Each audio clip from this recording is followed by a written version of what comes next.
to Flamboyant Law.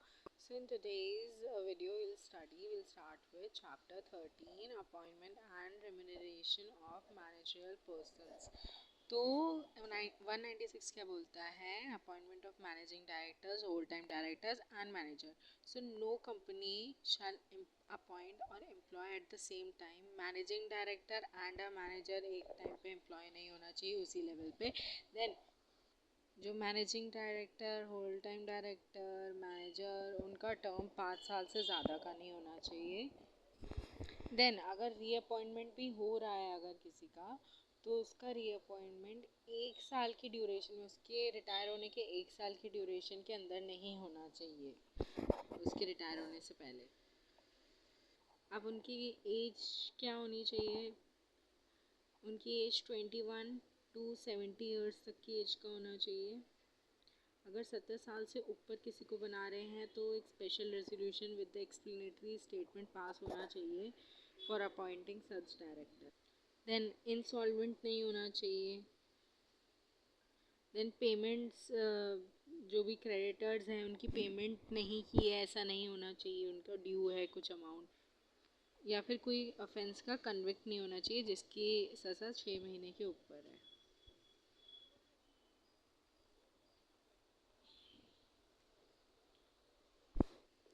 Then 203 क्या बोलता है? Appointment of key manager persons.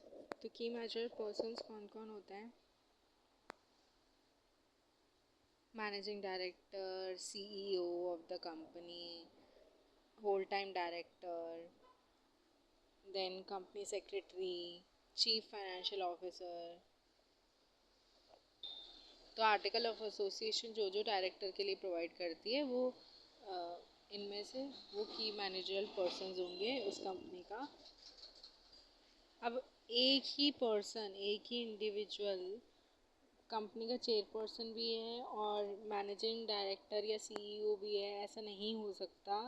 अगर unless article of association provide करता है तो हो सकता है, या फिर कंपनी अगर मल्टीपल बिजनेस कैरी ऑन कर रही है तो हो सकता है किसी और बिजनेस में चेयरपर्सन और किसी और बिजनेस में सीईओ, ऐसा हो सकता है. देन जो भी ये की मैनेजरल पर्सन्स हैं वो मोर देन वन कंपनी में की होल टाइम की मैनेजरल पर्सन नहीं हो सकते, एक्सेप्ट कोई भी पेरेंट कंपनी है या सब्सिडरी कंपनी है. Then functions of company secretary 205 क्या क्या फंक्शंस होते हैं? To report to the board about compliance, कि इस एक्ट से कंप्लाइंस हो रहा है क्या, जो भी एक्टिविटीज़ हो रही हैं कंपनी की. तो ये एक्चुअली कंप्लाइंस देखता है जो भी सेक्रेटरी होता है. कंपनीज की सेक्रेटरियल जो भी स्टैंडर्ड्स हैं वो कंप्लाई हो रहे हैं क्या, जो भी डिस्चार्ज कर रहे हैं लोग ड्यूटीज़ अपनी वो सही से डिस्चार्ज कर रहे हैं क्या. Coming on to chapter 14, inspection, inquiry and investigation, power to call for information, inspect books and conduct inquiries. 206 क्या पावर देता?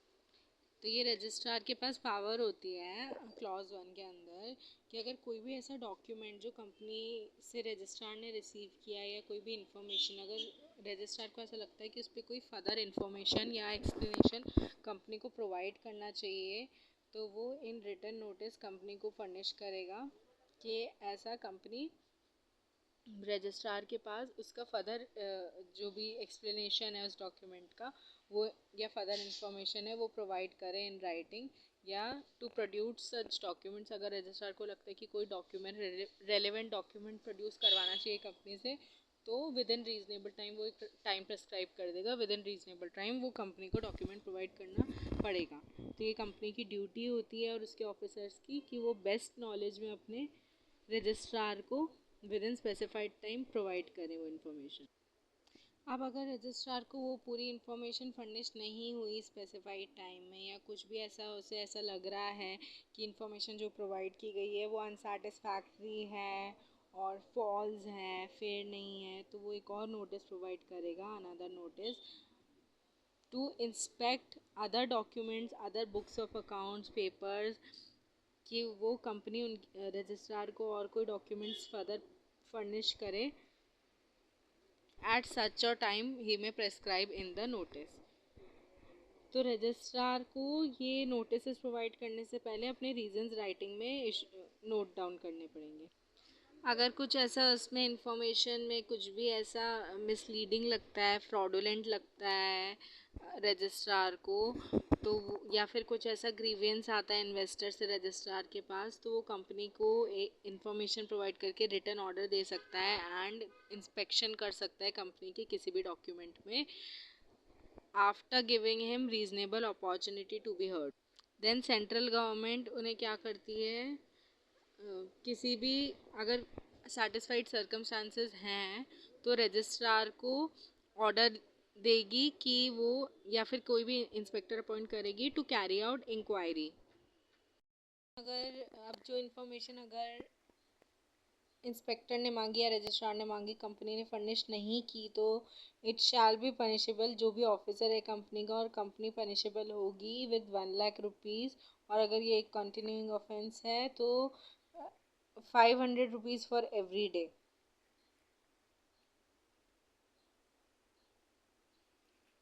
Then 207 conduct inspection and inquiry when a registrar calls for the book or other books।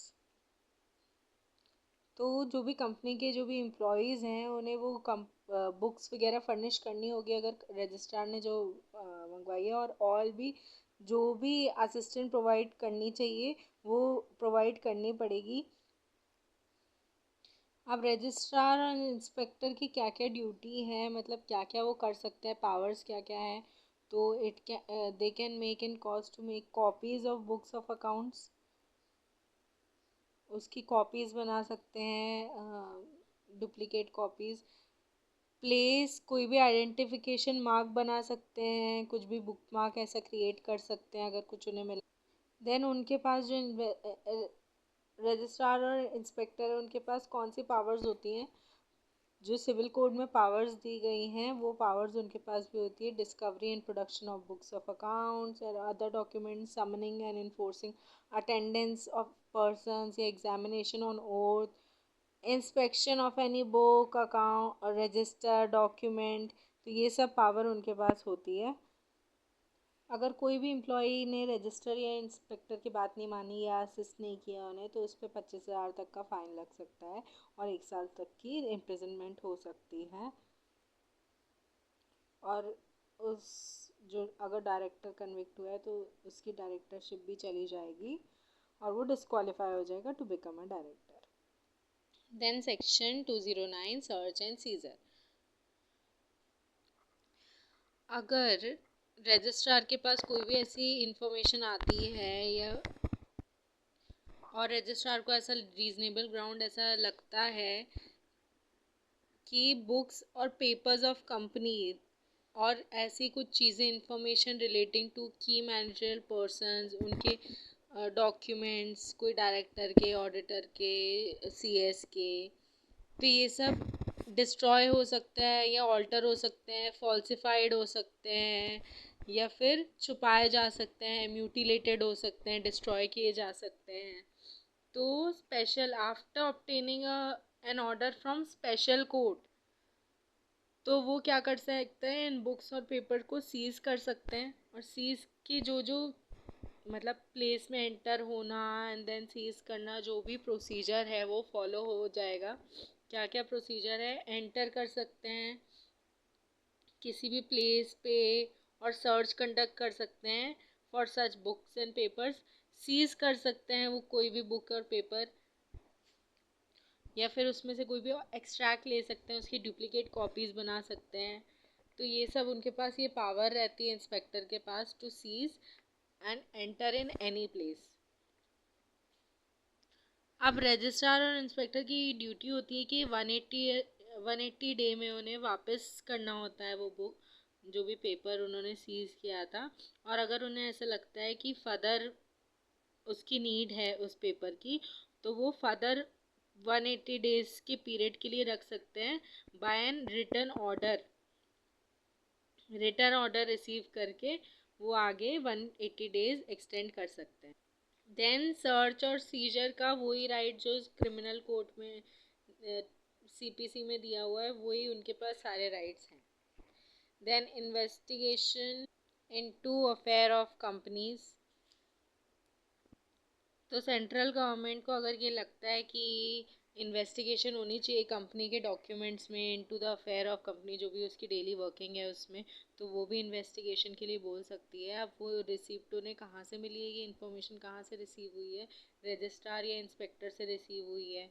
अगर registrar ने report बना के central government में provide करी है और उससे ऐसा लगता है कि फर्दर इन्वेस्टिगेशन होनी चाहिए, तो सेंट्रल गवर्नमेंट डायरेक्ट कर सकती है। या फिर स्पेशल रेजोल्यूशन पास करके कुछ भी, अगर कंपनी ने कुछ भी स्पेशल रेजोल्यूशन पास किया है और उसका कुछ भी इंटीमेशन सेंट्रल गवर्नमेंट को हुआ है, तो central government can make an investigation into it. Then अगर पब्लिक इंटरेस्ट में उसे ऐसा लगता है तो तब भी सेंट्रल गवर्नमेंट इन्वेस्टिगेशन के लिए बोल सकती है।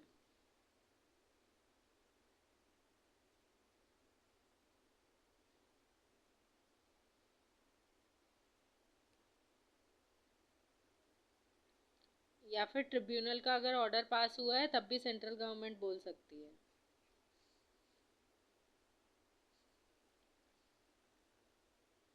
And central government may appoint one or more person to inspect in that company. Then moving ahead,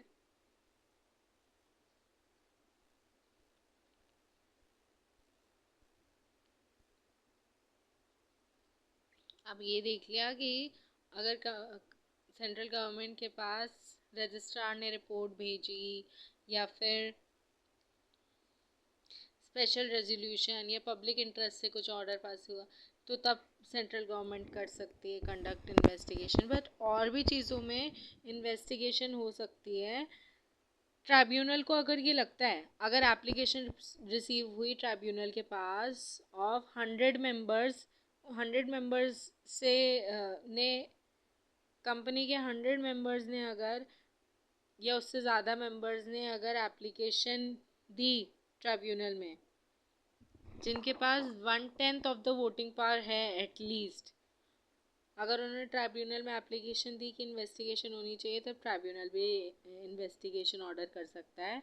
या फिर अगर not less than 1/5 of the persons of companies register of member, अगर company के जो भी रजिस्टर्ड मेंबर है उसमें से 1/5 लोगों ने भी अगर बोल दिया ना, ट्राइब्यूनल में एप्लीकेशन दे दी, तब भी इन्वेस्टिगेशन हो सकती है कंपनी के इंटरनल अफेयर्स में। तो अगर ट्राइब्यूनल को ऐसा लगता है एप्लीकेशन पर गो थ्रू करके कि कंपनी जो है डिफ्रॉड कर रही है उसकी क्रेडिटर्स के साथ, मेंबर्स के साथ, या फ्रॉडुलेंट एक्टिविटी कर रही है, फ्रॉडुलेंट पर्पस है उसका, या फिर जो भी डायरेक्टर्स हैं या जो जिन्होंने कंपनी फॉर्म की है, they have been guilty of fraud, misfeasance या अदर मिसकंडक्ट, तो तब, या ऐसी कोई भी इंफॉर्मेशन रिसीव हुई अगर मेंबर ऑफ कंपनी से, तो फिर तब भी ट्राइब्यूनल जो है ऑर्डर पास कर सकता है और सेंट्रल गवर्नमेंट इंस्पेक्टर अपॉइंट करेगी एक या एक से ज़्यादा कॉम्पिटेंट पर्सन्स को to inspect into the affairs of the company.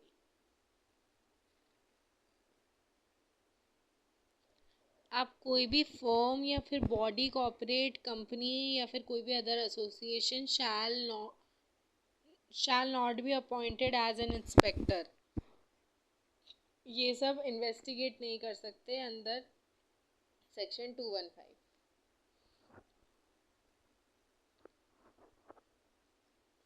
तो 217 वही सारी बातें रिपीट करता है जो हम ऑलरेडी पढ़ के आए हैं। जो भी ऑफिसर्स, जहाँ पर इंस्पेक्शन हो रहा है, जो भी ऑफिसर्स हैं वहाँ के, फॉर्मर ऑफिसर्स हैं, एम्प्लॉयज़ हैं, एजेंट्स हैं उस कंपनी के, अगर कोई भी किसी पर्सन का या बॉडी कॉर्पोरेट का इन्वेस्टिगेशन हो रहा है, तो सारे ऑफिसर्स को, जो भी इंस्पेक्टर है उसको सारी चीज़ें फर्निश करनी पड़ेंगी, बुक्स को अच्छे से प्रिजर्व करना पड़ेगा, ये नहीं कि डिस्ट्रॉय कर दें या फिर चोरी हो गई बुक्स तो बहाना मार दें, ऐसा नहीं चलता। प्रिजर्व करना पड़ेगा उन बुक्स को ड्यूरिंग द इन्वेस्टिगेशन, प्रोड्यूस करने पड़ेगा जब जब इन्वेस्टिगेटिंग ऑफिसर मांगे उस बुक्स को, एंड सारी असिस्टेंट प्रोवाइड करनी पड़ेगी जो कि रीजनेबली दे सकते हैं वो। सारी वो इन्वेस्टिगेटिंग ऑफिसर जो इंस्पेक्टर है उसे सारी रिलेटेड बुक्स जो भी डॉक्यूमेंट्स हैं इंफॉर्मेशन वो सब फर्निश करना पड़ेगा। तो ये उनकी ड्यूटी है। Then inspector shall not keep books produce to him more than 180 day. और अगर उसके रिटर्न ऑर्डर अगर उसे ऐसा लगता है 180 डे से ज़्यादा रखना चाहिए उसे फॉर द इन्वेस्टिगेशन तो 180 डे से ज़्यादा after taking permission from the special court वो रख सकता है। Then after an order in writing then जो इंस्पेक्टर है वो ओथ पे एग्जामिन कर सकता है एनी पर्सन को with the prior approval of central government. और किसी भी पर्सन को बुला सकता है टू अपीयर बिफोर हिम, ऐसा ऑर्डर दे सकता है, समन दे सकता है। देन जो भी सीपीसी की पावर्स है ना, to discover and production of books documents account and such person at such time, वो सब कर सकता है। Summoning and enforcing the attendance of person कर सकता है। Then inspection of any book कर सकता है। तो summoning inspection discovery production of things इन सब का राइट मिलता है जो भी सीपीसी में है। अगर कोई भी एम्प्लॉय अपनी ड्यूटी नहीं करता है, डिसओबे करता है रजिस्ट्रार या इंस्पेक्टर को, तो उसे 25,000 तक का फाइन होगा, 1 साल तक की सज़ा होगी। And fine can extend up to 1 lakh rupees in clause 6। और उसे अपना ऑफिस जो है, अगर डायरेक्टर है, उसे अपना ऑफिस वगैरह सब वेकेंट करना पड़ेगा उस ऑफिसर को। अब जो भी पर्सन का एग्जामिनेशन होगा under oath, it should be signed by the person examined and it can be used as an evidence against him.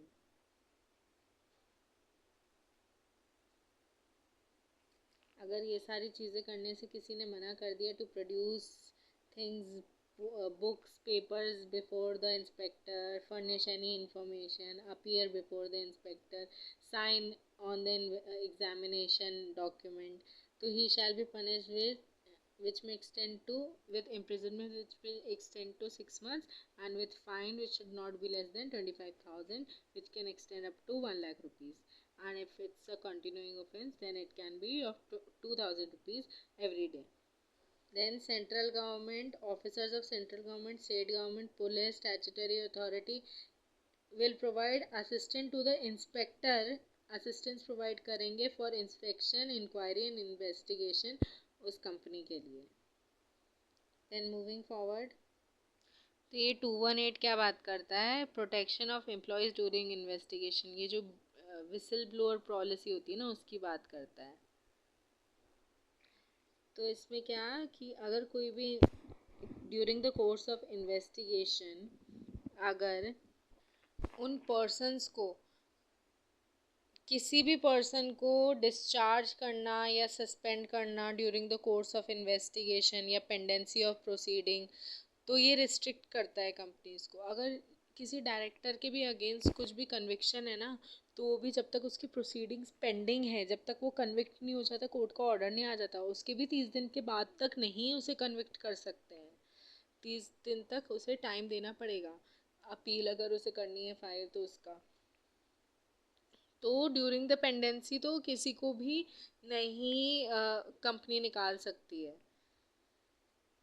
तो इट शैल नॉट डिस्चार्ज और suspend the employ, punish him, dismiss him, remove, reduction in rank, then change in the terms of employment, ये सब नहीं कर सकती है company. और करना भी है तो it shell obtain the prior approval of tribunal. अगर उसे किसी एम्प्लॉय के अगेंस्ट एक्शन लेना भी है तो अगर ट्राइब्यूनल परमिट करेगी तभी ले सकता है। तो 30 डेज़ के अंदर अंदर अगर एप्लीकेशन उस कंपनी ने दी है ट्राइब्यूनल के अंदर और ट्राइब्यूनल का कोई आंसर नहीं आता है, तो 30 डेज़ के अंदर अंदर ट्राइब्यूनल का अगर आंसर नहीं आता है तो फिर कंपनी उस पर्सन के अगेंस्ट एक्शन ले सकती है। और अगर ट्राइब्यूनल ने मना कर दिया, कोई भी ऑब्जेक्शन रेज किया उसके एक्शन पे, तो with in 30 days of receipt of that objection appellate tribunal के पास कंपनी जा सकती है। तो decision of appeal tribunal will be final. Then moving ahead,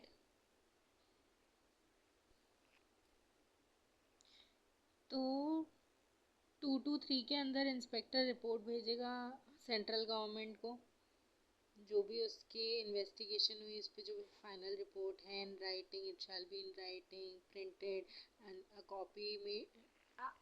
copy should be made available to the person by writing an application to the central government, जिसके against investigation हुई है, company के against investigation हुई है, वो investigation report उस person को भी मिलनी चाहिए जिसके अगेंस्ट इन्वेस्टिगेशन हुई है.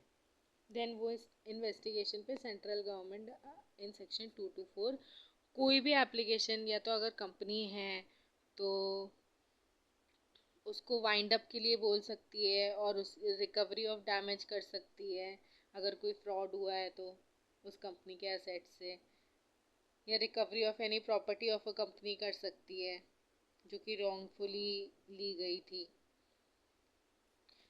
या फिर अगर ट्राइब्यूनल के पास उसे पिटिशन देना पड़ेगा सेंट्रल गवर्नमेंट को भी वाइंडिंग अप का ऑर्डर देने के लिए, वो खुद ऐसा ऑर्डर पास नहीं कर सकता है.